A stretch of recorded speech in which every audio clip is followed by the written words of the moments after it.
Said Karim juga menjelaskan dalam pasal 340 itu mensyaratkan ada waktu dan ketenangan bagi pelaku untuk berpikir bagaimana cara pelaksanaan dan di mana dilakukan. Dalam kasus ini, ahli sebut terdakwa Ferdy Sambo tidak mungkin dalam kondisi tenang ketika mendapat laporan istrinya Putri Chandrawati dilecehkan. Tadi saya menjelaskan bahwa khusus berkait kasus ini, tadi saya katakan bahwa pasal 340 ini mensyaratkan adanya waktu dan ada ketenangan bagi pelaku untuk berpikir dengan cara bagaimana perbuatan pembunuhan itu dilakukan dan di mana dilakukan. Harus ada waktu dan bisa berpikir dengan tenang.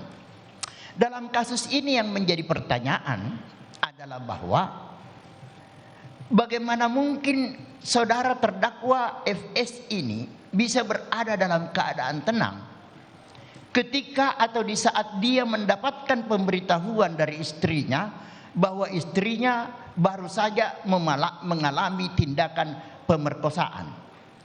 Semua laki-laki normal di dunia ini kalau mendengarkan kabar bahwa istrinya diperkosa, saya yakin dan percaya dia pasti marah.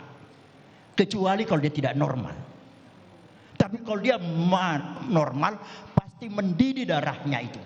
Memuncak kemarahannya. Silakan menghadap sini saja. Iya, karena itu adalah harkat dan martabat yang harus dipertahankan.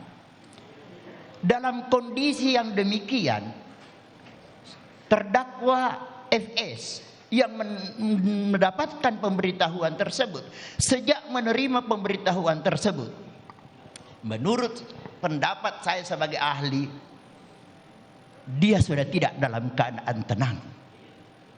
Dia tidak sudah dalam keadaan tenang. Tetapi berkait menyangkut secara spesifik, karena soal tenang atau tidak tenang adalah merupakan aspek kejiwaan, maka itu adalah tentu dijelaskan oleh ahli psikologi forensik.